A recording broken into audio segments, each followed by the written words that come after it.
Este capítulo está patrocinado por nuestro sponsor PokerShots, que ofrece cursos basados en libros para jugadores de póker. Hola, damas y caballeros. Mi nombre es David Huerga y soy vuestro anfitrión en el podcast de Falla con Éxito. Mi misión es la de traer gente de diversas áreas profesionales para que compartan sus experiencias, sus rutinas, sus tropiezos, pero sobre todo, sus herramientas. El invitado de hoy es emprendedor, atleta y padre de familia, fundador y director en funciones de la empresa de marketing Perfect Web. Además, es un apasionado del concepto de mínima excelencia que lo llevan a crear Habitocracia.com y a divulgar sobre 3 áreas que considera vitales: hábitos, información e identidad.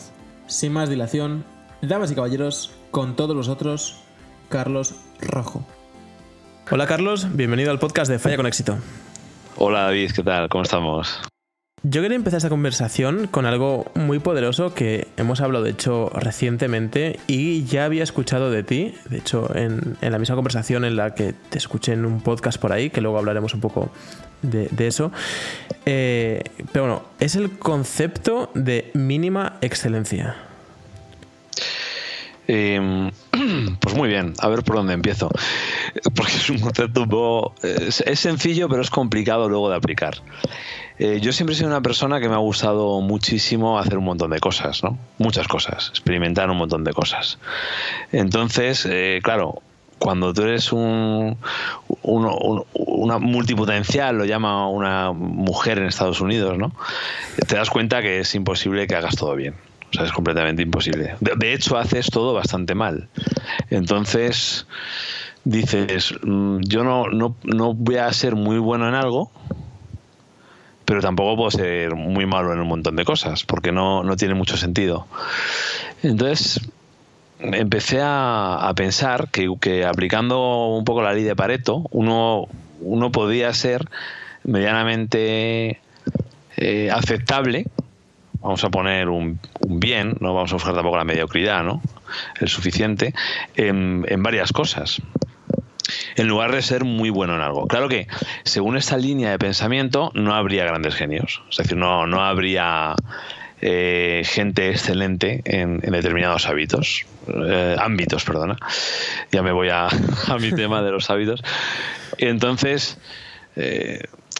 también empecé a reflexionar sobre este tema y como empiezas a descubrir que la vida son muchas cosas, que son varios ámbitos, que no puedes centrarte solamente en uno, tienes que equilibrarlos todos, y yo creo que en ese equilibrio está la felicidad, pues empiezas a aplicar ese concepto de la mínima excelencia a esos diferentes ámbitos. Pues el cuidado del cuerpo, la alimentación, cuidado de tus relaciones sociales de todo tipo, cuidado de tus proyectos personales, tu trabajo. Y entonces yo decidí que prefería ser mínimamente excelente en todos estos ámbitos de mi vida antes que muy buena en un ámbito. Y cuando me refiero muy bueno en un ámbito, me refiero a probablemente también una identidad. Es decir, yo podría ser un padre sin defectos excepcional, o una pareja excepcional, o un empresario excepcional, pero eso me iba a implicar abandonar o no tener la mínima excelencia en otros ámbitos. Y desde mi punto de vista iba a ser más difícil ser feliz. A partir de ese desarrollo de ese concepto, pues yo cada vez que conozco a una persona tengo la manía de ver hacia qué lado, en qué lado está poniendo demasiado foco, ¿no? Y analizo un poco si está obviando algo. Como te digo, eso lo más obvio y evidente es en la parte de laboral. La gente... hay gente que no tiene más remedio que trabajar 10 horas, pero hay gente que sí tiene más remedio, pero sigue trabajando 10 horas, ¿no? Hay gente que ha llegado a un mínimo nivel económico y quiere seguir avanzando. Entonces, al final, si todo esto a ti te implica a olvidar a la familia, no pasar tiempo con tu hijo que está creciendo, no desarrollar otros proyectos personales, no tener encuentros contigo mismo, pues entonces creo que al final se produce un desequilibrio. Y para mí en ese equilibrio está la felicidad. Entonces, yo soy partidario de ser mínimamente excelente. O sea, no se trata de ser mediocre, porque las motivaciones o los objetivos mediocres tampoco motivan lo suficiente, ¿no? Entonces, bueno, no te metas todo el día en el gimnasio para ser un crack del CrossFit y tener un cuerpo de la leche, pero tampoco se trata de que vayas al gimnasio a levantar pesitas de 1 kilo. Es decir, busca un concepto de mínima excelencia. Y bueno, esa es mi búsqueda personal de la felicidad. Me parece muy interesante porque muchas veces cuando pensamos sobre nosotros, ¿no? Como ego, unidad individual, etcétera, nos atribuimos una identidad. Y justo ahora estaba buscando un libro que es la primera vez que digamos, empecé a pensar sobre esto de diferente, que quería nombrar el autor, por eso lo estaba buscando, que es Los líderes no comandan o no lideran, de Jorge Cuervo, en la que al principio del libro lo que te pone son sus 4 identidades, ¿no? Te pone algo muy parecido a esto.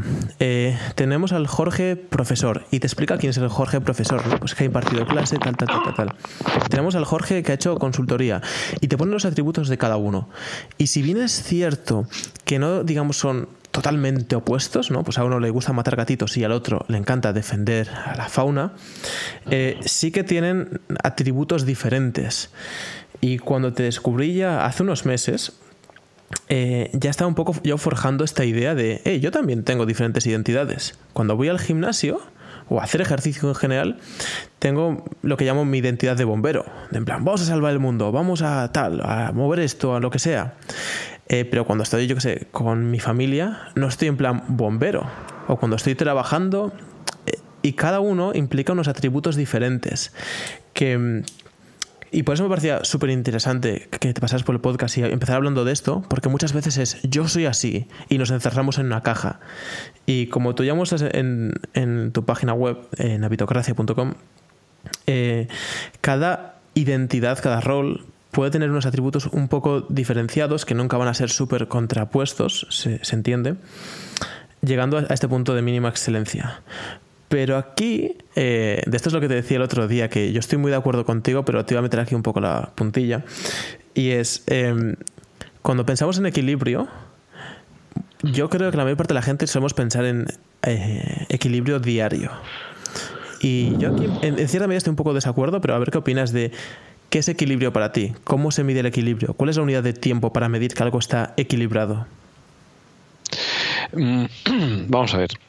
Nosotros, yo por ejemplo, tengo que revisar si estoy equilibrado o no cada cierto tiempo, porque yo creo que realmente nuestro cerebro no está preparado para equilibrarse, ¿no? Tendemos a agarrarnos a estar en ese estado de flujo, como tú dices, a obsesionarnos o centrarnos en un área, y esto es muy atrayente y es como inercial, ¿no? Vamos hacia aquello que nos gusta, aquello que nos interesa.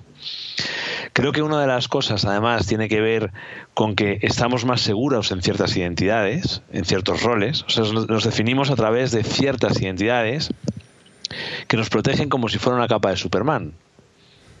Es decir, yo me siento seguro en este rol, y en los roles donde más seguros estemos, más vamos a tratar de pasar tiempo dentro de esos roles. Pero sucede que luego, si perdemos este rol, nos quedamos desamparados completamente, porque no hemos desarrollado otros roles. Entonces, y esto pasa mucho, esto es el concepto de diversificación en bolsa. Es como si pones demasiado en un rol y luego ese rol te puede fallar. O sea, pensarlo bien, en cualquier ámbito de la vida, ese rol puede fallar. O sea, te puedes quedar sin trabajo, te pueden despedir, puedes quedarte sin pareja, es decir, Entonces, al final, sucede que es un gran riesgo para tu futura felicidad el desarrollar solo un rol. Entonces, claro, yo creo que ninguno estamos preparados para ser equilibrados. En cualquier caso, siempre estamos pivotando de un lado a otro. Entonces, yo tengo un ejercicio que cada aproximadamente 20 días yo digo, a ver, ¿qué estoy abandonando? ¿Cuáles de mis ámbitos, cuáles de mis roles estoy abandonando? ¿Y en cuál me estoy obsesionando? Entonces, yo no lo hago ni por días, ni a nivel de vida, o sea, mi esquema temporal es cuando cuando alguna parte de mi vida se está empolvando demasiado. Pues tienes que ir y quitarle el polvo. Es decir, no necesariamente, a lo mejor tienes una parte muy reforzada y no tienes que prestar mucha atención o demasiada atención en un tiempo, ¿no? Pero en cualquier caso, siempre llegar a ese mínimo. Aún así, tienes varias entradas en el blog que he nombrado antes y también nombras que hay que tomar vacaciones, digamos, de uno mismo, ¿no? Y de hecho tengo aquí una frase apuntada, textual, que leo, que dice así: llega un momento en el que debemos saltar al vacío y abandonar el confort de los roles para poder desarrollar una identidad líquida, no rígida, que nos permita ser únicos y sentirnos libres. Debemos aprender a explorar las fronteras de nuestra identidad y desdibujarlas, que es un poco también lo que yo decía, ¿no? De que muchas veces nos encasillamos en una caja. Y aquí hablas de ese concepto de tomar vacaciones de uno mismo, ¿no? ¿Qué haces tú para tomar vacaciones de ti mismo? Bueno, yo lo que hago es intentar no pensar en cómo debo comportarme, ¿no? Es decir, siempre tenemos esta pregunta, ¿no? ¿Cómo debo comportarme aquí? O si me comporto de esta manera, ¿qué van a ver? ¿No? O si hago este gesto, ¿qué va a parecer? ¿No? O si digo esto otro. Entonces, al final, creo que que tenemos que intentar expresarnos tal y como somos, sin adaptarnos a un patrón de comportamiento, ¿no? Porque al final uno acaba, perdona, ¿se pueden decir palabrotas en el podcast? Sí. Pues acaba hasta los huevos de uno mismo. Es decir, la persona con la que más convives eres contigo mismo. Y entonces con la edad vamos perdiendo esa plasticidad neuronal y cada vez somos más nosotros mismos. Es decir, cada vez tenemos más manías, tenemos más miedos a explorar nuevos caminos, nuevas fronteras y nos volvemos más nosotros mismos, ¿no? Casi en una caricatura de nosotros mismos, ¿no? Entonces, la única manera de tomar vacaciones es decir, voy a hacer algo que el Carlos normal no haría, o voy a no sentirme culpable por hacer esto otro, ¿no?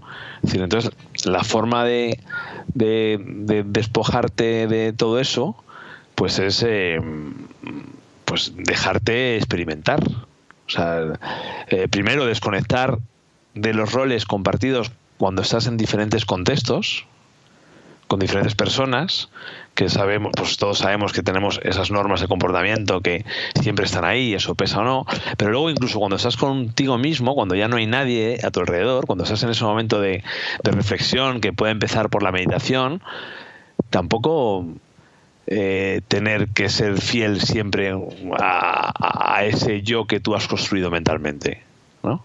Porque al final, yo creo que al final te vuelves aburrido, ¿no? Entonces, para eso creo que hay que hacer un esfuerzo también sistemático y proactivo por salir de tu propio comportamiento. Entonces, ¿esto cómo lo haces? Yo, pues precisamente en el artículo comentaba que podíamos hacer cosas muy chorras y muy sencillas que parecen que no tienen un impacto pequeño, pero que estos impactos pequeños generan esa apertura de tu propia identidad y esa libertad. Por ejemplo, yo creo que comer, o sea, yo a mi hijo desde muy pequeño come muchas comidas. Este acto trivial de probar un montón de comidas diferentes es mucho más profundo de lo que pueda parecer, porque te da la capacidad de no cerrarte en un número limitado de comidas, de experimentar otros sabores.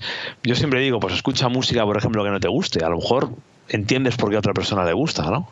Por lo menos haz el esfuerzo, ¿no? O sea, es decir, haz una actividad diferente. O sea, deja de decir, me he visto siempre de negro, es que es mi color favorito. Pues coño, cómprate algo rojo. Es decir, es que esto puede parecer algo trivial, pero precisamente esos pequeños gestos ayudan a experimentar y encontrar una identidad un poco más líquida que suponga quizá una menos cárcel de nosotros mismos, ¿no?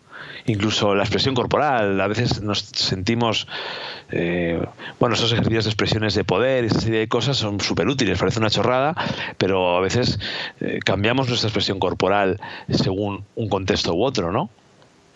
Pues bueno, pues si es que nos vamos a morir, seamos un poco más libres, ¿no? Dejémonos de tantos esquemas y de tantas de tantas historias, ¿no? Y luego también relacionarnos con gente diferente, que siempre al final nos relacionamos con gente que es igual que nosotros, por esa cosa que está muy bien, pero es que nos perdemos muchísimos puntos de vista de la vida de otras muchas personas.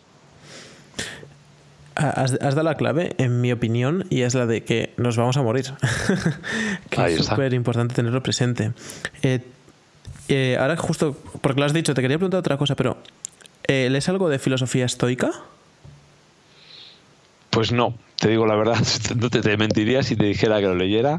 He leído algún artículo de filosofía histórica, la conozco, pero no he leído. Bueno, está en mi lista de libros, yo ya leo bastantes al año y lo tengo ahí, pero no entiendo la filosofía histórica, porque he leído algún artículo, lo he escuchado en algún podcast, pero no he leído directamente. Que lo saques, digamos, tan fácilmente me hacía pensar eso, ¿no? Porque es algo que se tiene siempre muy presente, ¿no? Sobre la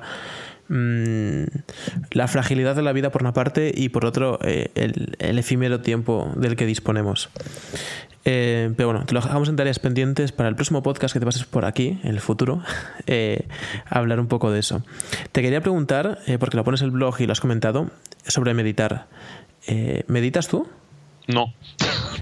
Es mi talón de Aquiles absoluto. Es decir, he probado absolutamente de todo. O sea, he hecho mindfulness, he ido a cursos de mindfulness, he tratado de hacer todo tipo de meditaciones, pero desde los 12 años, te hablo.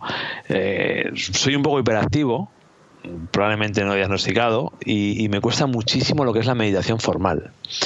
Otra cosa es que yo me he tirado 10 años corriendo maratones, corriendo carreras, salgo mucho a la casa de campo, que está aquí cerca de mi casa, y me voy a correr. Quizá eso sea una forma de meditación, porque yo corro y ahí yo me libero. O sea, estoy corriendo sin gente, en la casa de campo, en el campo, veo los árboles, estoy relajado, respirando, y quizás sea una forma de meditación no formal. Solo lo he deducido yo después, He deducido después que esto podría ser. Pero una meditación formal me encantaría. O sea, me encantaría que alguien me cogiera y me dijera, oye, tu sistema de meditación es este, porque ya te digo, yo no lo he conseguido. No lo he conseguido. La primera persona que me dijo, bueno, cuando empecé a crear contenido en internet, que fue un poco para compartir mi punto de vista como jugador profesional de póker a través de vídeos de YouTube, contacté con una persona que conocí en un vuelo casualmente para que me hiciese la página web y me ayudase un poco a nivel de consultoría, guía, un coaching hace muchos años, y me preguntó si meditaba. Y le dije que no. Y entonces, hablando un tiempo después, bueno, me recomendó que meditase, bla, bla, bla. Me dijo, hey, pero tú me dijiste que no meditabas. Y dije, ya, ¿y qué he dicho que te haga pensar eso? Y dice, me has dicho que cuando estiras en el gimnasio haces esto y haces esto y te sientes así, así. Y digo, sí, bueno, pero estoy estirando en el gimnasio después de entrenar, ¿sabes? Y dice, no te confundas, es que estás prácticamente, no estás sentado en un cojín, pero estás meditando. Porque al nivel, entre comillas, de conciencia, concentración sobre una sola cosa, básicamente se podría decir estado de flujo, es más o menos lo mismo. Y ahí esa persona me desveló lo que mismo que acabas de decir, que si bien es cierto que no es meditar de forma arreglada, creo que no hay mucha diferencia entre estar en estado de flujo y en estar en estado meditativo. Que al final, la esencia es llegar más o menos a ese punto. Está guay, porque ojalá sea así, porque así por lo menos medito, porque yo, ¿sabes? Porque realmente yo creo muchísimo en el poder de la meditación. Sí que he leído mucho de meditación, al contrario que lo de estoico no había leído, de meditación me he leído de todo, o sea, absolutamente de todo. Y desde el poder de la hora, que fue el primer libro así un poco, bueno, ahora me estoy leyendo el libro tibetano de la vida y de la muerte, que realmente habla también muchísimo de meditación, pero bueno, lo tengo ahí. O sea, me alegro que en el fondo meditara. Lo que pasa es que seguro que una meditación formal me ayudaría muchísimo, pero ese es, dentro de mi tabla de hábitos, que llevo un traqueo de hábitos diarios, pongo meditar, empecé con 15, después 10, ahora pongo 5, y lo tengo en rojo todos los días. Antes de abordar otros temas muy interesantes y salir un poco del de roles, bueno, eres el fundador y director de una empresa de marketing. Este tema de la identidad y de, digamos, de probar cosas nuevas y salir un poco de tu rol, ¿lo aplicáis a nivel empresarial de alguna manera? Hombre, aplicamos mucho el nivel del equilibrio, o sea, el tema del equilibrio, porque probablemente somos, no sé si hay otra empresa que me lo diga, la única agencia de marketing online de España que trabajamos 6 horas. Si hubiera otra, oye, estoy encantado de que me lo digan, porque a lo mejor estoy diciendo que somos los únicos y luego hay muchas más. O sea, trabajamos de 9 a 3, está dentro de nuestra cultura de empresa y la verdad que estamos súper contentos. Yo esto lo implementamos hace 2 años y medio. La gente está bastante feliz, tenemos oportunidad de atraer cierto talento también en ese sentido. Y bueno, luego lo que sí dentro de la empresa, pues hablamos un poco de todo, porque somos todos un poco frikis. Entonces hablamos de alimentación, hablamos de nutrición, hablamos de finanzas, hablamos de todos estos temas que me interesan, los hablamos dentro de la empresa. Porque toda la gente que está trabajando en la agencia somos un poco frikis en general de todo. Entonces, sí hay una transferencia, es decir, no hay muchas. Hombre, hay un contexto muy diferente donde estamos con proyectos, estamos en otro estado mental y en ese rol, pero sí son muy permeables, son roles muy permeables y en ese sentido puede que algo se traslade, ¿no? Otro tema muy interesante del que has hecho algunos posts en Habitocracia y te apasiona, es el exceso de información. Y quería comenzar un poco sobre este nuevo tema, el cómo configuramos la realidad en base a la información de la que disponemos y obviamente queremos, ¿no? Porque bueno, siempre disponemos de mucha, pero al final acabamos creyendo una u otra, depende de muchas razones, ¿no? Pero háblanos un poquito de tu punto de vista, perspectiva sobre este tema. Yo creo que la mayoría de la gente que comenta el exceso de información no es consciente del impacto que nuestro entorno informativo tiene sobre lo que somos, sobre nuestros hábitos, que es lo que son pequeñas acciones que se van construyendo, sobre lo que somos, sobre nuestro futuro y sobre la construcción de la realidad, tanto nuestra como del resto de las personas que tenemos a nuestro alrededor. Entonces yo empecé a darme cuenta que al final yo era lo que pensaba. Y lo que yo pensaba, ¿de dónde venía? Podría venir de creencias infantiles, de creencias de personas con las que me relaciono y de información que estoy recibiendo. Ahí es cuando me di cuenta que la información era el núcleo principal de luego lo que puede ser nuestra vida. O sea, una información errónea te lleva a acciones y decisiones erróneas y eso configura tu vida, porque tiene unas consecuencias sobre tu realidad. Y entonces, a la vez que yo caigo en esa reflexión, me doy cuenta simultáneamente de lo difícil del entorno infoxicado en el que vivimos y de la cantidad de información de la que disponemos y luego de la baja calidad de la información que tenemos. Por lo tanto, si la información es tan relevante en nuestra configuración de vida y tenemos un clarísimo problema de exceso y de mala información, habría que hacer una asignatura ya que debería estar en todas las escuelas, que tendría que ser cómo gestionar nuestra información, porque al final la información, como digo en el artículo, va a definir la persona que nosotros somos. Esta relación parece muy aleatoria, pero si lo pensamos bien, es tal cual. Y de hecho, nos manipulan a través de la información. Pero no están solo manipulando lo que estamos pensando. O sea, cuando se habla de que los pensamientos es una verborrea mental, que no tiene ningún impacto, que hay que acallar a nuestra mente, que los impactos tienen un impacto tremendo porque es la base sobre la que actuamos. Entonces, los pensamientos son inocuos en el cerebro, pero nuestras acciones, nuestras palabras, no lo son. Por lo tanto, tenemos un gran problema. Si hubiera, para mí, un gran problema en este siglo, para los niños que vienen, para la gente que está viviendo en esta sociedad, es aprender y encontrar la información que le pueda ser útil para su vida y para su entorno. Y esto es muy complicado. Te pongo un ejemplo. Ahora estamos con el coronavirus. ¿Cómo es posible encontrar información fiable? Es complicadísimo. Los medios de comunicación están haciendo el agosto con este tema. Están haciendo el agosto. Entonces, es todo titulares amarillistas.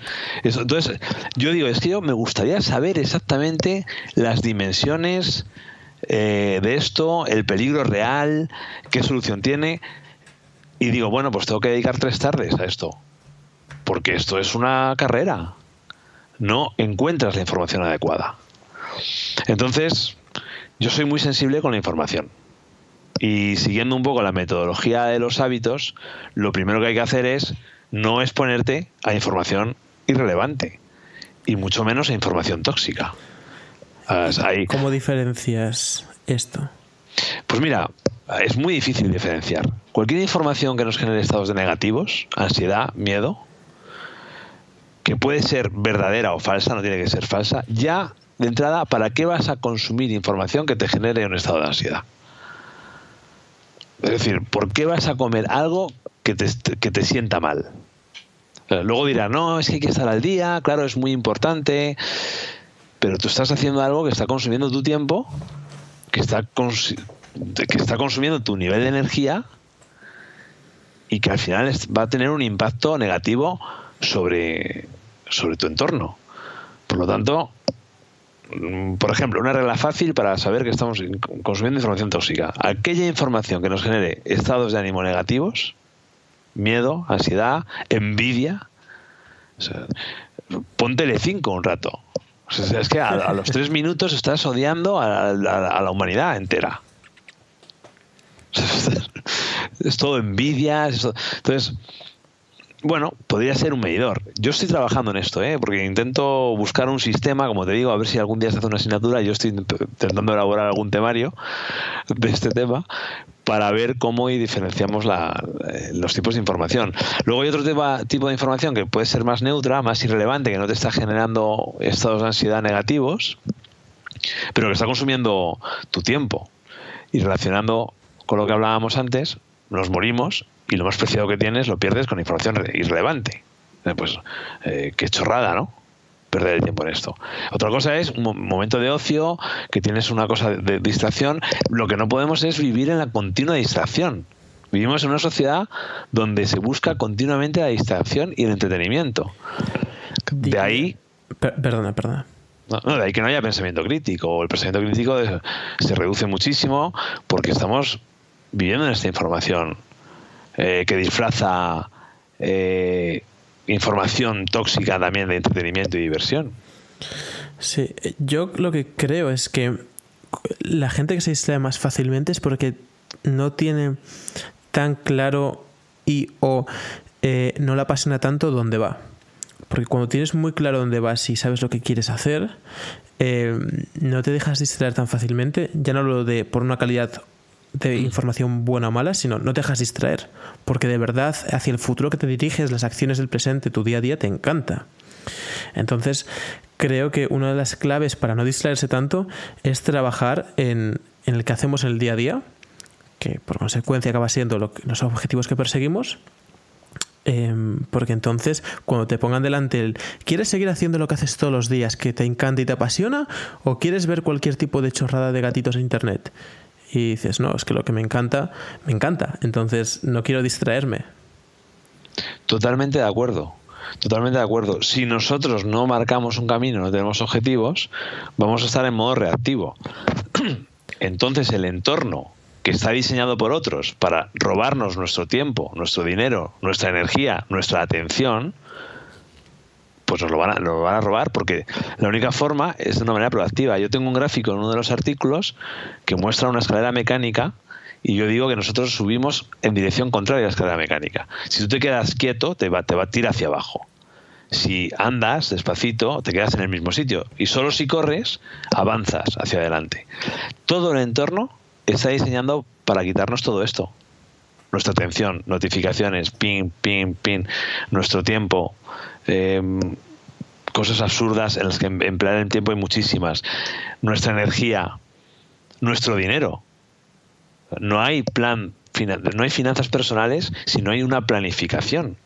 O sea, por lo tanto, está claro que cuando páguese usted primero, la famosa frase, si tú no ahorras al principio de mes, al final de mes no ahorras ni de coña. Porque todo el entorno está diseñado para quitarte hasta el último euro. Entonces, hecho, solamente a través de la proactividad y de los objetivos podemos evitar esto.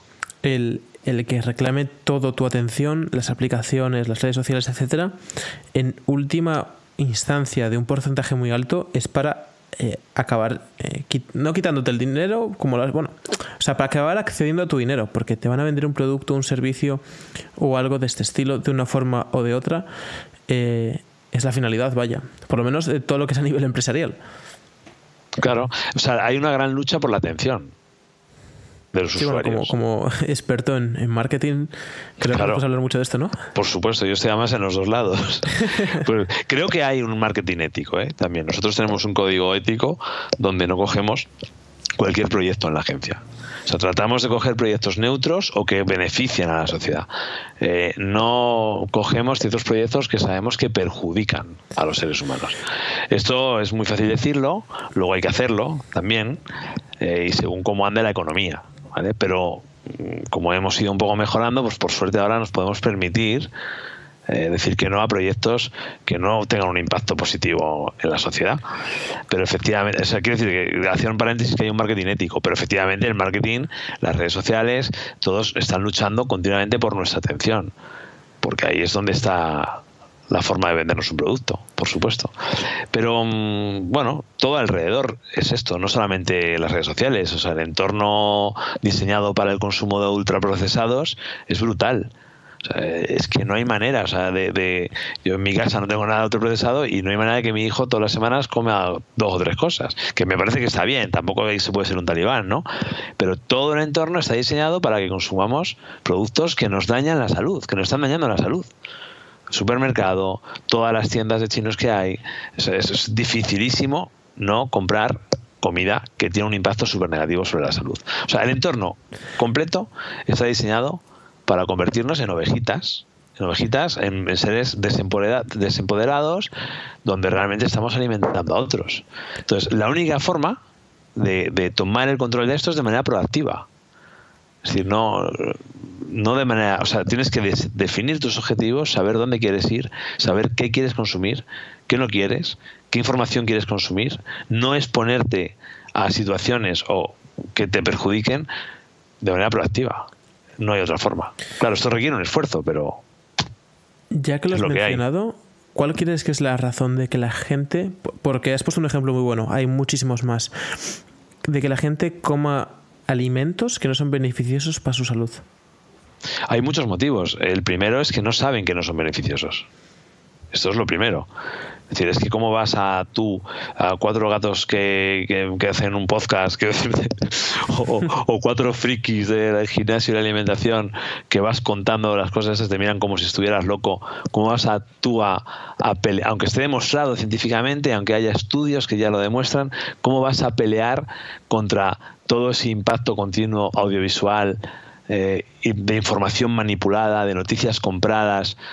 Los típicos artículos de el vino, o sea, el alcohol es bueno, o sea, ¿cómo que el alcohol es bueno? Es decir, que el vino tenga componentes buenos no quiere decir que la globalidad del vino no sea mala porque es alcohol. Entonces, que no digo que no se tome una copa de vino, que yo me la tomo, quiero decirte, pero el problema es que la gente no sabe. Tú le preguntas a la gente y lo primero es que no saben que ese producto es tan malo. Y el impacto que tiene sobre la salud, sobre la obesidad, sobre la diabetes, sobre la reducción de la esperanza de vida. No son conscientes. Entonces, lo primero es la falta de información. La falta de información y luego la información errónea. Y luego, que aunque lo sepas, porque mucha gente lo sabe, pues es muy difícil... con ese ego de plexion, ¿no? Eso que hablábamos, no sé qué autor lo decía, que tenemos un nivel de ego al día, luego se nos consume, se nos agota y entonces estás a merced de todo tu entorno. Pues cuando nosotros estamos agotados física y mentalmente, pues vamos a caer en cualquier red de ese entorno lleno de trampas, porque el entorno está lleno de trampas. ¿Le has llamado nivel de ego? Ego de plexion. ¿Lo había escuchado como nivel de disciplina? Sí, esto creo en inglés era algo de plexion, era que se depletaba el ego, ¿no? Y en una analogía con la depleción del glucógeno muscular, ¿no? Es decir, que es por el motivo por el que Bill Gates y esta gente, no, el de Apple pues siempre se ponía la misma ropa, porque no quería gastar ni un mínimo de voluntad o de decisión en decisiones triviales, ¿no? Sí, de hecho, voluntad a lo mejor es como lo relacionaba más que disciplina, es de fuerza de voluntad, a lo mejor sería, ¿no? Sí, el concepto que es muy bueno en inglés es ego deflection, que no sé qué autor lo decía, pero efectivamente, entonces, claro, si nosotros estamos agotados física y mentalmente y no nos apetece tomar una mínima decisión, porque ya estamos agotados, y nuestro entorno nos lleva a esto, pues claro, es simplemente esto, es una mezcla de un diseño del entorno preparado para esto, más nuestra fuerza de voluntad que tiene un límite. Hay un tema cuando la gente, la pregunta que te he hecho, ¿no? De por qué la gente pues toma algo que es nocivo para su salud. Por una parte está la parte de la información, que sin duda estoy 100% de acuerdo, y vemos aquí donde se unen un poco las cosas que vas citando. Y por otra, creo que porque no es inmediato, que tiene que ver un poco con lo que hemos hablado y es un problema en sí, que como el perjuicio no es inmediato, de hecho incluso pasa a ser subjetivo. Cuando tú te enfermas con 60 años, 50, tienes un problema de hígado, es muy subjetivo el cómo te has podido enfermar. Y muchas veces no es algo en concreto, son un cúmulo de cosas. Pero creo que si pudiéramos ver con nuestros ojos los perjuicios directos de ciertas acciones, saldríamos, espantados, básicamente. Si te pusieran como, digamos, los porcentajes al final, ¿no? Tanto porcentaje de contraer esta enfermedad y a tantos años vista estas. Y si consumes 5 bollicaos por día, al mismo nivel que las calorías, acabaríamos horrorizados. Claro, el problema de esto es que yo siempre digo que la recompensa del hábito no es lo mismo que la consecuencia. Es diferente, es decir, tú puedes tener una recompensa positiva. La persona que se fuma un cigarro tiene una recompensa porque se está generando una serie de hormonas que le producen placer, pero la consecuencia sobre la salud es diferente. La consecuencia generalmente se produce en el largo plazo, por lo que también está aquí un poco pues el tema de la dopamina, de esto de la recompensa inmediata, porque nuestro cerebro está diseñado para esto. O sea, nuestro cerebro está diseñado para sobrevivir. Para recibir neuroquímicos. Efectivamente. Entonces, ahí sí que hay muchos autores que hablan de ese desajuste en la sociedad actual. Es decir, nuestro cerebro primitivo, en un entorno no como el que está ahora, pues lógicamente pues veías azúcar, ¿no? Y efectivamente ibas ahí porque coincidía la recompensa con la supervivencia en el largo plazo. El problema es que ahora mismo nos manipulan a través de esa búsqueda de la recompensa y del placer inmediato, porque nuestro cerebro es primitivo, no es porque seamos tontos, es porque nuestro cerebro está diseñado para reaccionar ante esa recompensa inmediata, y es muy difícil aplazar la recompensa de la consecuencia. Entonces, recompensa y consecuencia son cosas completamente diferentes. Por eso yo digo, piensa en las consecuencias de algo y luego vete hacia atrás, rebobina y mira a ver cuál es la recompensa en el momento, porque no es lo mismo.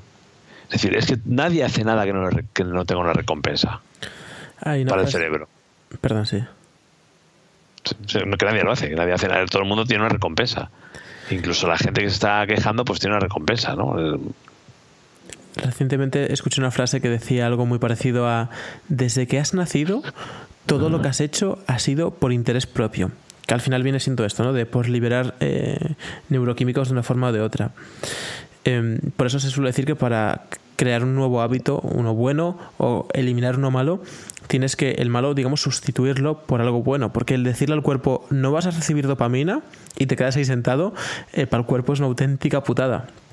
Eso es. Y por eso, digamos, entre comillas, creo, y por decirlo un poco rápido, que esto tiene muchos matices, la excelencia para mí de esto, de la gestión de neuroquímicos y no dejarte mucho apabullar por el entorno, o por lo exterior a ti, es que tus hábitos o tus objetivos sean las buenas conductas, de forma que tú, cuando has desarrollado una alimentación súper sana, aunque sea menos estimulante en el paladar, ¿no? Pues tiene menos dulce, entonces acabas liberando menos serotonina y todo este tipo de cosas. Como ese es tu objetivo, ya liberas una pequeña parte de dopamina. No vas a liberar en los mismos niveles que si te chutas un montón de azúcar y otro tipo de cosas, pero si tu objetivo es, por ejemplo, en la alimentación es bastante sencillo, ¿no? Comer sano, pues conseguir ese objetivo ya te libera una pequeña parte de dopamina al conseguir algo que quieres, etcétera, etcétera. Pero siempre sustituyendo una cosa por otra, no quitándosela al cuerpo como voy a dejar de fumar. Pues como no le pongas algo donde hacías eso, tienes un problema. Claro, hay un proceso de anticipación de ese placer, ¿no? Porque además creo que hay estudios que dicen eso, que hay una anticipación de ese placer en el largo plazo si eres capaz de evocar ya lo que vas a conseguir. Pero aún así es muy difícil que el cerebro primitivo no caiga. Entonces, en esto. Entonces yo creo que una de las claves principales está claramente en el diseño del entorno.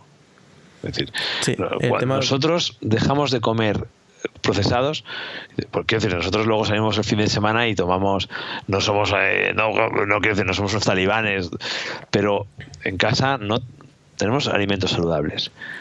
Pero ¿cuándo dejamos de tomar alimentos saludables? Pues el día que cogimos una bolsa y tiramos toda la mierda que teníamos en casa. Es decir, no hay otra. Es decir, no hay otro camino. La gente se lía, ¿no? ¿Cómo puedo hacer que mi voluntad para que no caiga en esto? Porque siempre caigo. Pues no te expongas a ello. Eso es lo primero. Lo primero. Y luego lo de la proactividad que decimos con los objetivos, que te ayudan a anticipar ese placer. El otro día, cuando hablamos un poco por teléfono antes, previo a este podcast, y entablamos contacto, me hablaste un poco de hábitos de higiene mental. Y es algo de lo que he escuchado muy pocas veces. He escuchado pinceladas, aunque yo creo que podría a lo mejor articular más lo que he escuchado pero me parece muy interesante que me lo dijeras y me gustaría que hablaras un poco de esto, de hábitos de higiene mental. A pesar de que ya se han nombrado algunas cosillas, pero bueno, por ponerlo, digamos, en todo junto y agruparlo. Pues mira, yo hace poco estoy desarrollando el concepto. Yo desarrollo conceptos que luego puede ser que estén por ahí escritos. Quiero decirte, yo creo que son creación mía, pero probablemente haya leído un montón de libros y haya hecho un refrito de libros. No sé. Yo ayer escribí un artículo que todavía no he publicado, donde hablaba de hábitos mentales. Esto ya existe. Luego hablaba de hábitos de acción, ¿no? O sea, que son las de que y luego hábitos de palabra. No se habla mucho de la palabra. La palabra es una acción. O sea, la palabra y la acción física son acciones. Los hábitos mentales no tienen una consecuencia en nuestra realidad, pero tienen una consecuencia a través de las conductas que te van a generar, ¿no? Lo que vas a decir o lo que vas a hacer.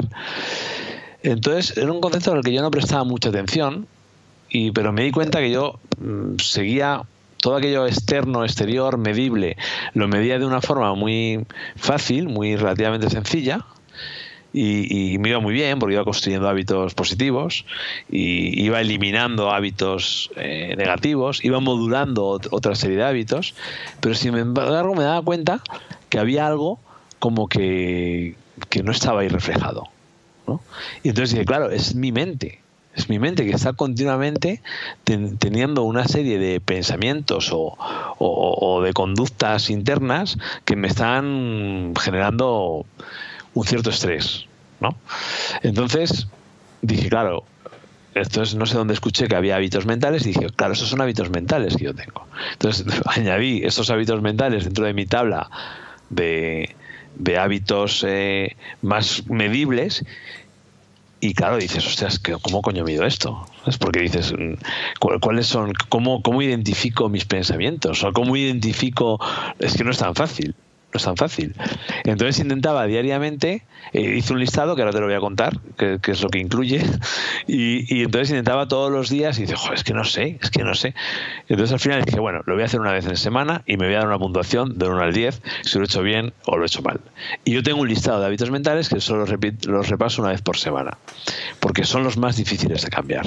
Y de hecho ahí lo que puedes hacer es darte una puntuación más alta o más baja, pero va a ser difícil erradicarlos o crear algunos, por lo menos en el corto plazo. Yo dentro de mis hábitos mentales tengo no quejarse, no criticar a los demás, no compararse con los demás. Pues esto lo piensas tú mentalmente, ¿eh? O sea, no criticas, no hace falta que lo hables de palabra, es que lo piensas. Sonreír más activamente, escuchar activamente, que antes lo hablábamos, ¿no? Tratar de tener presencia cuando estás, trabajar con tu presencia. no negarte la mirada, o sea, mirar las cosas, a la gente, a veces nos negamos esa mirada, comer conscientemente, caminar recto, con una posición adecuada, y no pensar en la empresa fuera del horario de la empresa. Esto es un hábito mental. ¿Cómo reflejas esto? ¿He pensado en la empresa o no he pensado en la empresa? Ese es mi esquema de hábitos mentales, que seguro que habrá algún libro o algo, que no sé si lo habrá, ojalá que lo haya, porque es un concepto en el que estoy trabajando ahora. Y que me he dado cuenta que es mucho más difícil de traquear, mucho más difícil de seguir y mucho más difícil de saber si realmente lo estás cumpliendo o no. Porque es muy subjetivo al final. Claro. Pero que está clarísimo que es importantísimo. Sí, o sea, de hecho, cuando has dicho que los hábitos mentales, ¿no? Los llamabas, no son físicos, después lo seguiste, ¿no? Pero yo pensé, bueno, no son físicos hasta que son físicos, porque es que para que tú hagas una acción tienes que pensarla primero. Y cuando tú estás pensando algo, aunque no lo digas, tu lenguaje corporal puede cambiar, tu mirada va a cambiar. O sea... Efectivamente. No es físico, pero es físico. O sea, no es físico como entendemos lo físico, ¿no? De que tiene que pasar algo en el mundo físico tangible, pero es que tus pensamientos se notan, ¿no? Pasa alguien malhumorado al lado tuya y te puedes dar cuenta fácilmente en realidad.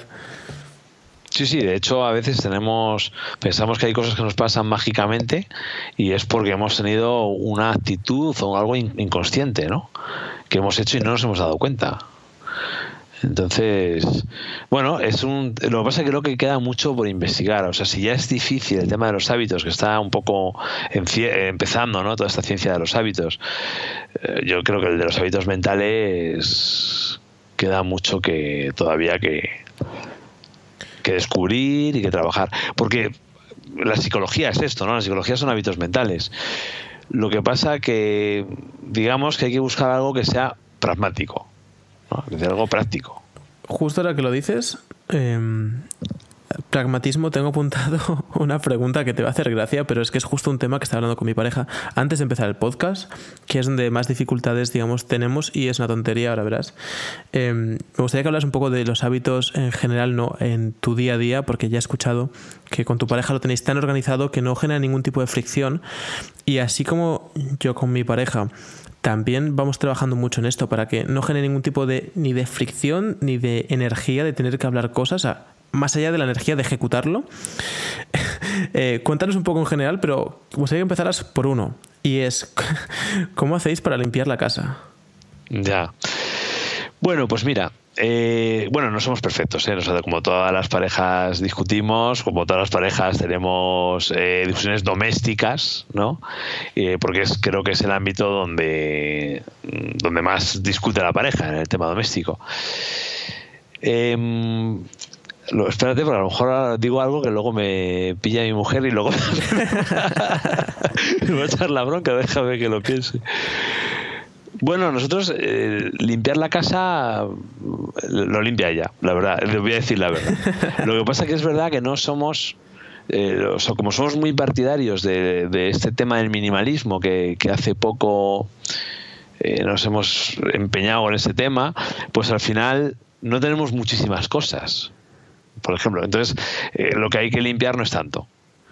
Después, no somos obsesos tampoco de la limpieza. Bueno, entonces, pues se limpia de vez en cuando, no somos unos guarros que dicen que la casa está limpia, pero entonces al final nunca hemos tenido una discusión por este tema.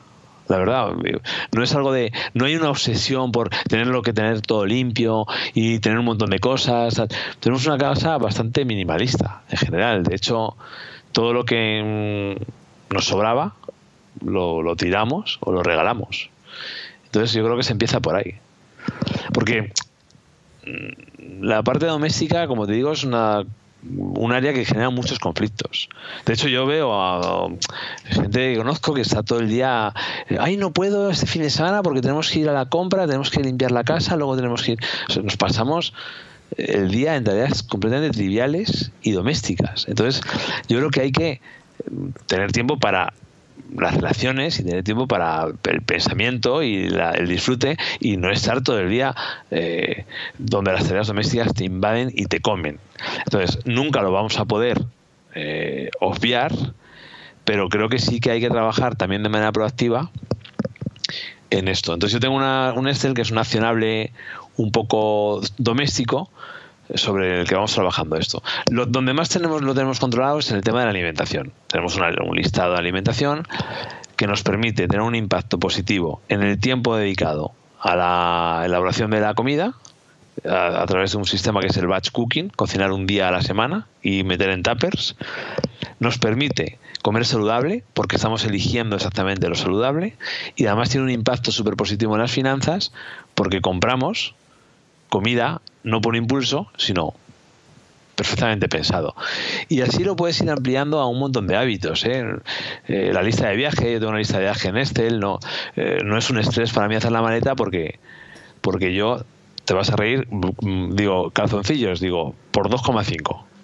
Si voy 4 días, por 2,5. Porque yo voy a correr, y voy a correr, no es que me cambie 3 veces los calzoncillos porque sí, sino porque voy a correr. Entonces, pues eso, multiplico. Pensé que era al revés, un calzoncillo por cada 2,5 días. No, calzoncillos por 2,5 porque yo voy a correr por la mañana, quiero decirte.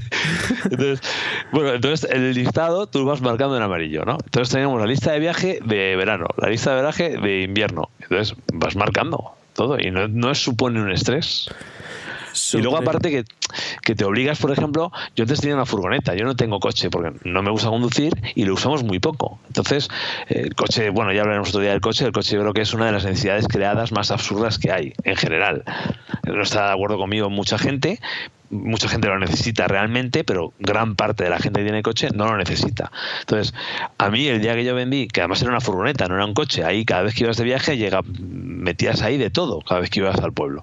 Entonces, bueno, el hecho de viajar y ya ir en una maletita, pues bueno, nos ha permitido también minimalizar la lista de viaje. Nosotros viajamos con una maletita muy pequeña cada uno, te obliga a seleccionar. El espacio, un armario, lo llenas siempre. Cuanto más pequeño mejor, porque menos lo vas a llenar. Las maletas exactamente igual. Entonces, bueno, bienvenida sea, aunque es una putada, lo de Ryanair, de que ahora solo te dejen una mochila. Porque te obliga a minimalizar más. Y a darte cuenta de que no necesitas gran cosa.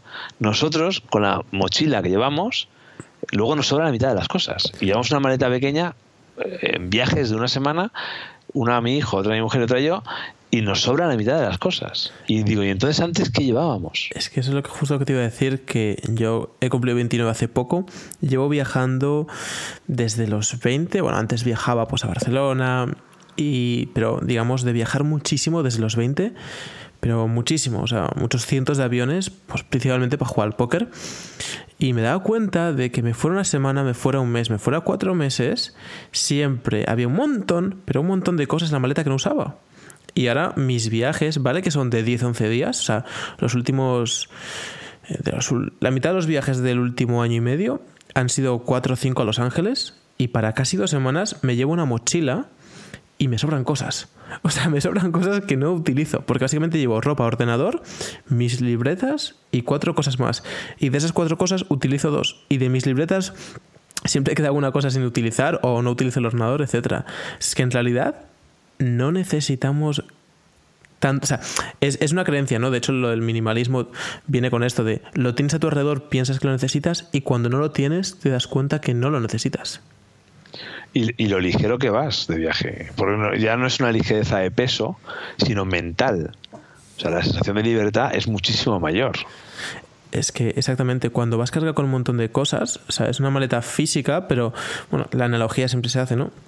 Estás unido energéticamente a esas cosas. Si de golpe te las roban en el aeropuerto, te vas a sentir mal. Y es algún trasto que tienes en casa, no utilizas, te lo llevas de viaje, no lo utilizas, va a volver a casa, vas a seguir sin usarlo, y si te lo robasen, lo perdiesen en ese viaje, te vas a sentir mal por esa vinculación, ese vínculo energético, ¿no? O sea, es... Sí, lo que dice el minimalismo, que parece que las cosas nos definen, y es absurdo. Es absurdo. Por eso la vida creo que es un proceso de cada vez, como hablábamos también tú y yo el otro día, de necesitar menos. O sea, el necesitar menos tiene un impacto brutal en las finanzas. Las finanzas personales es importantísimo manejar el dinero porque vivimos en una sociedad donde el dinero está presente. Entonces, hay dos trabajos. Uno, saber administrar el dinero, tener finanzas personales, pero sobre todo no necesitar tantas cosas. Una vez más, tienes que leer sobre estoicismo, que te va a gustar. Genial, lo tengo apuntado, yo te digo, lo tengo todo apuntado ahí, pero yo es que tengo un listado de libros que los voy ahí... Es que en cuanto lo empiezas a leer te das cuenta de que mucho de lo que dices, o sea, es que encaja la filosofía, ¿sabes? Es tal cual. Sí, porque no hemos inventado nada, al final está claro que los pensamientos van a lo largo de la historia y del tiempo, ¿no? Tal cual. Vamos a dejar un poco todo esto para hacer un poco las últimas preguntas para cerrar, porque ya nos estamos pasando un poco de tiempo, como era de esperar y habíamos hablado. Y así también la gente, no, creo que también está guay, porque así la gente se pasa por la página web, que tienes un montón de, bueno, un montón no, pero unos cuantos artículos muy interesantes, que de hecho mejor, es decir, no tiene que haber 1000 artículos, los pocos que hay y vas subiendo son súper buenos. Y hacemos la segunda parte, ¿qué te parece? Genial, perfecto, porque si no estamos aquí hasta las 10 de la noche. Por mí, digo, porque me enrollo mucho, por eso ya tarde. No, a ver, sí está genial, pero es... digamos, es por buscar un poco también el punto de equilibrio, ¿no? Efectivamente. Vale, ¿un valor o principio? Pues yo creo que el valor o principio que más me puede definir o que más... es el actuar, es decir, es el reconocer que somos seres de acción, que no somos, que quizá ese es el gran regalo de la vida, ¿no? La capacidad de actuar y generar consecuencias sobre nuestro entorno. Por supuesto que pueden ser positivas o negativas, pero la idea es que sean positivas, ¿no? Entonces, no reconocemos ni asumimos que somos seres de acción. Nos pasamos el día metidos en el mundo de las ideas, en el mundo del haré, no haré, y mientras se nos va pasando la vida. Entonces, para mí el mayor valor es la capacidad de acción, el reconocer que somos seres de acción. ¿Un libro? Libros es que tengo muchísimos. Bueno, como en los últimos podcasts ha pasado algo parecido, te dejamos decir varios. ¿Me dejas decir varios? Sí, venga. ¿Puedo hacer como abrir una tabla de Excel que tengo por aquí mientras? Sí, claro. Porque yo sí tengo todo. Luego seguiremos hablando, que tengo curiosidad por saber qué tienes apuntado en esa tabla. Genial, de hecho te la paso, Yo, sabes, soy transparente total. Te paso la mía. Genial. Pues yo es que en libros, ¿sabes lo que pasa? Que en libros leo como 60 libros al año. Es decir, dice la gente, ¿cuándo te da tiempo? Digo, pues mira, todos los días leo 1 hora, que tampoco es tanto, y te da tiempo a leer 60 libros al año. Entonces, yo los tengo catalogados aquí. Bueno, uno sí que me viene a la mente de primero son los libros de Stephen Covey, los de los 7 hábitos de la gente altamente efectiva. Para mí es un libro obligatorio.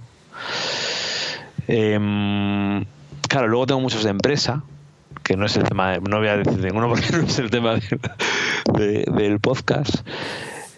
Puedes decir, o sea, libros que a ti te gusten, o sea, puedes compartir aquí lo que quieras. Claro, bueno, hay libros pues, si alguien quiere libros, luego que me lo pida por el podcast, porque yo de cada tema tengo mis libros de referencia. Entonces, si alguien tiene una empresa o quiere, de eso hay como 5 libros de empresa que son guays y que te dan una visión completamente diferente del mundo de la empresa.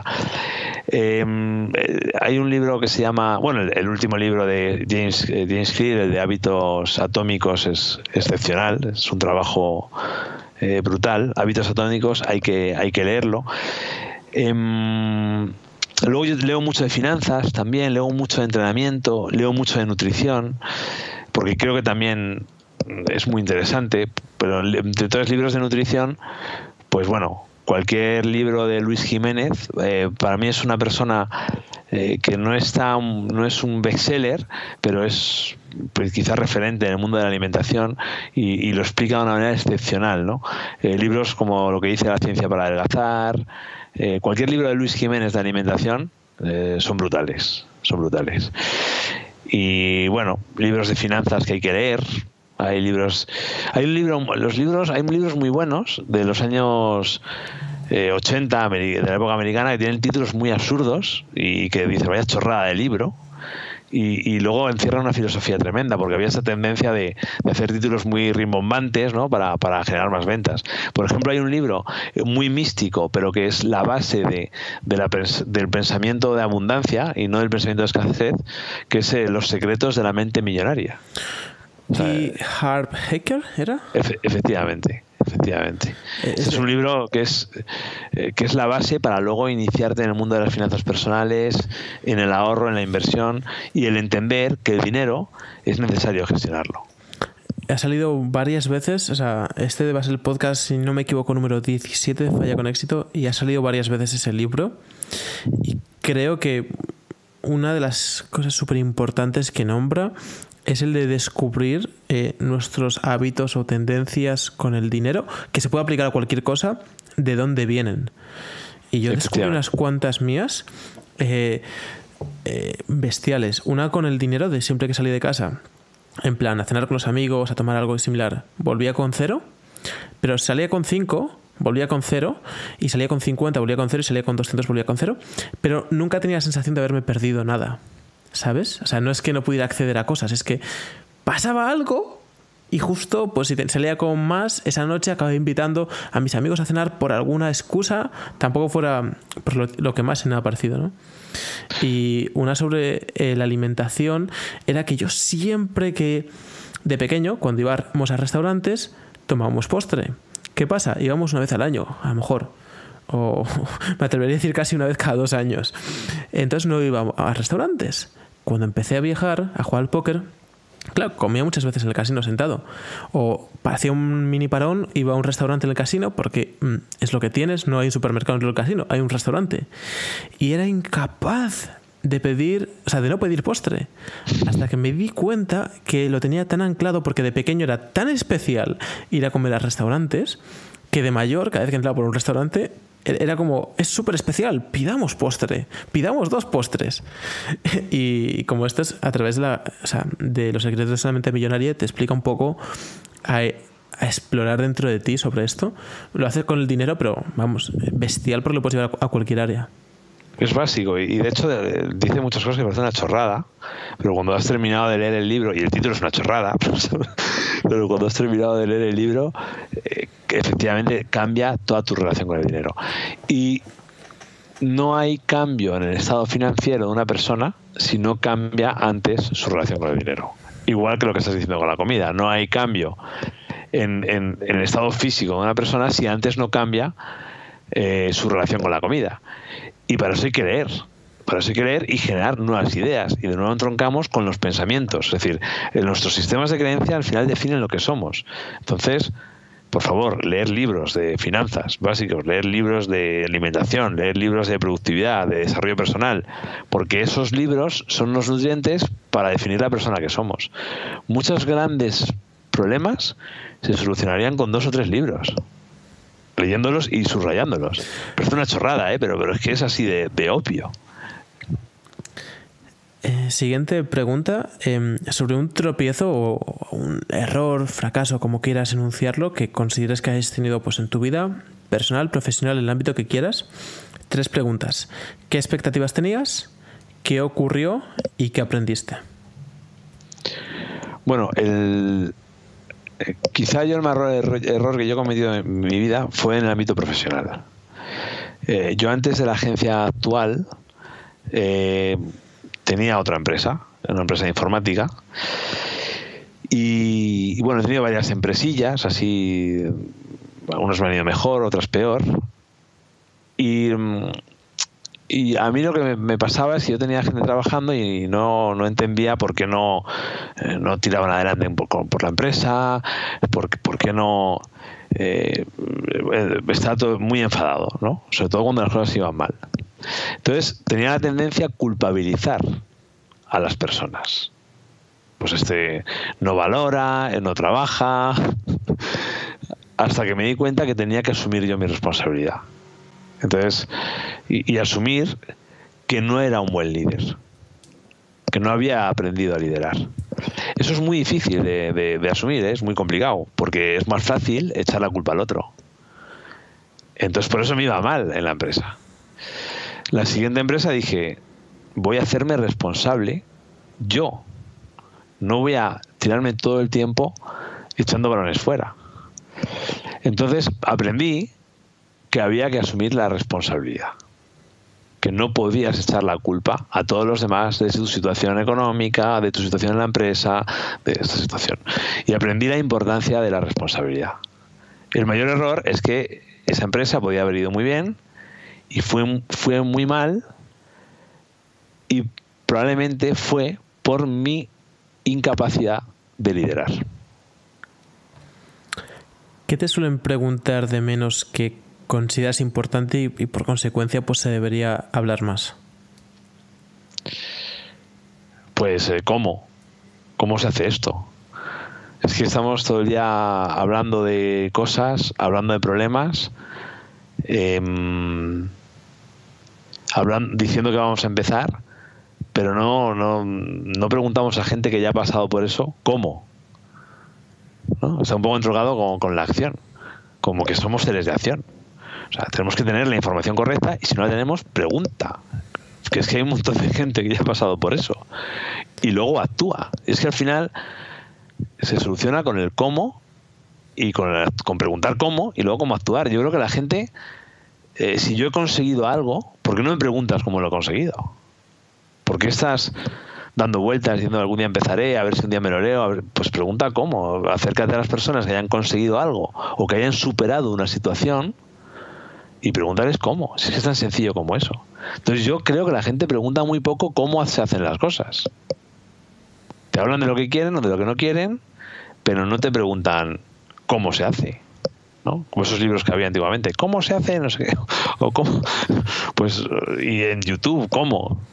Joder, tú vas a un sitio y te ponen un gin tonic mal. Y digo, Dios, pero si es que en un vídeo de YouTube en 10 minutos te explican cómo poner un gin tonic. ¿Sabes? Esto no lo entiendo.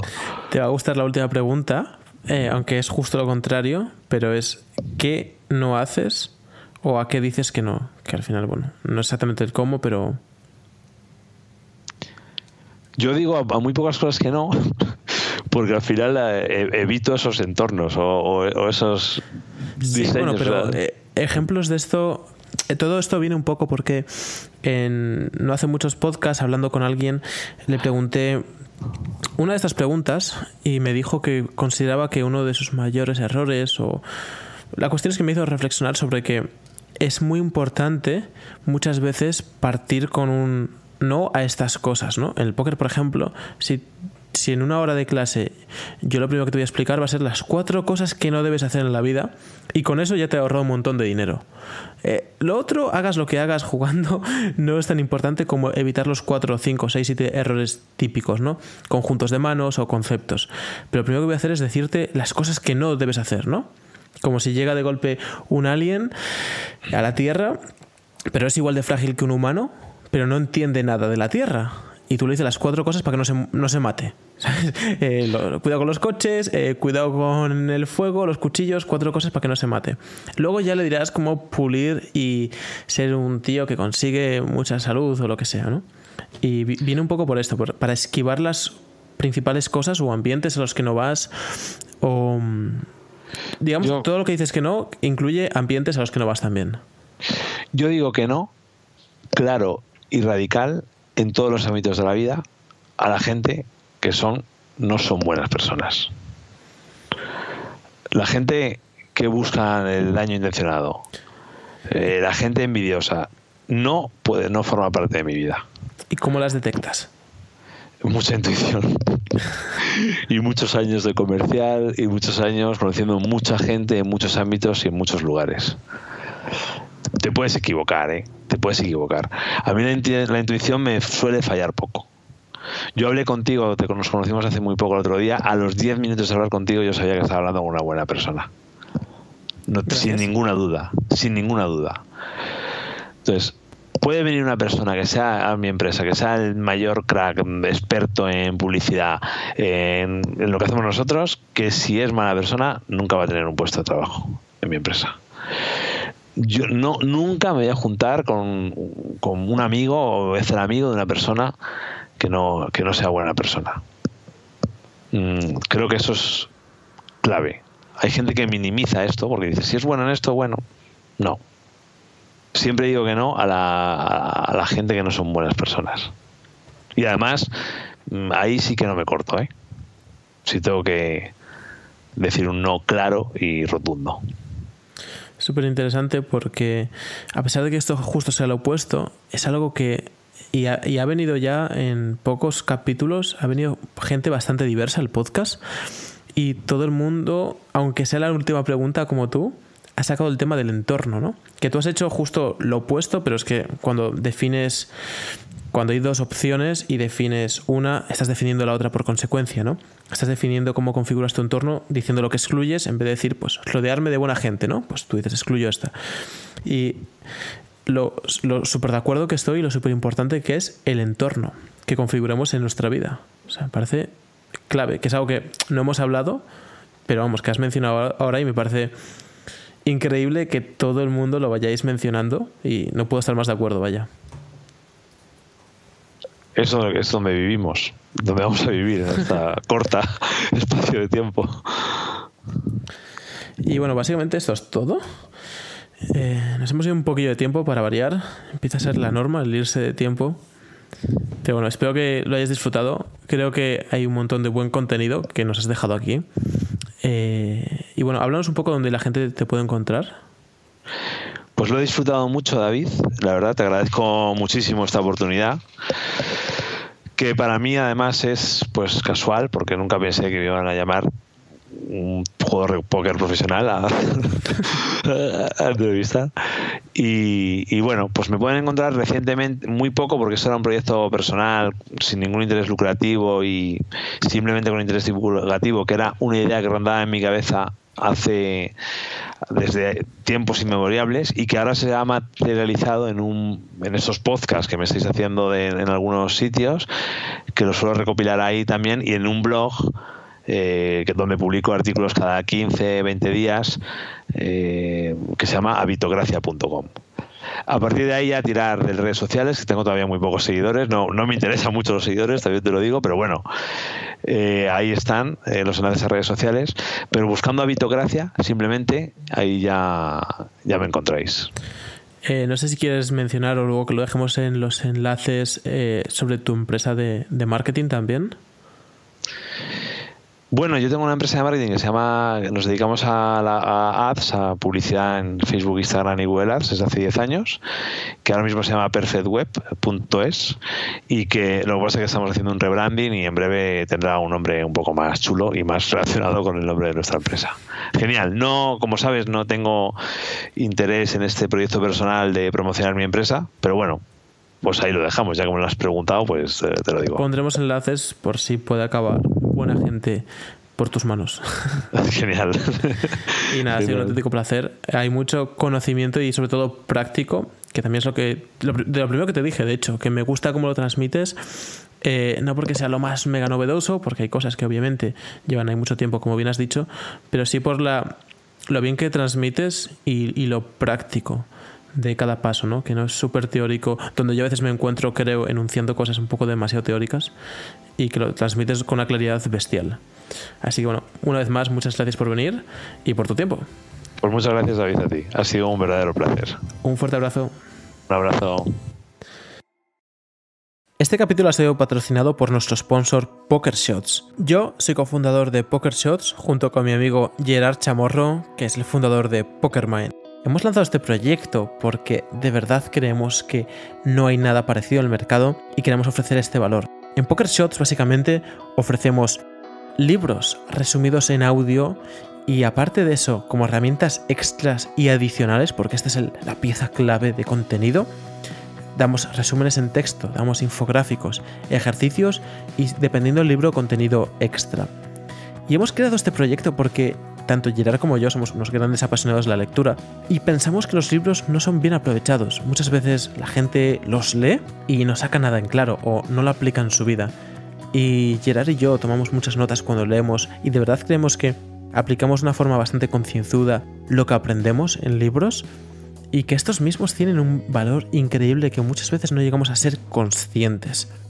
Y por eso hemos creado Poker Shots, para ayudar a jugadores de póker a llevar sus habilidades a otro nivel, ya que a través de los libros específicos de póker trabajados y libros específicos para seres humanos, porque aunque sean para áreas diferentes, al final están hechos para seres humanos, y entender esto nos va a hacer que aprendamos mucho más, ya que el conocimiento que se utiliza para el tenis en el juego interior del tenis, o que una persona que sobrevive en el holocausto, o un excomandante del ejército habla sobre liderazgo, están hablando en el fondo sobre humanos, sobre las emociones, y es algo muy importante a gestionar en el póker y en la vida en general. Por eso mismo, Poker Shots es una herramienta perfecta para cualquier jugador de póker que quiera mejorar de una manera constante, ya que tanto Gerard como yo hemos cometido muchos errores y podríamos habernos evitado una gran parte de ellos con tan solo leer unos cuantos libros y aplicar lo que hemos leído.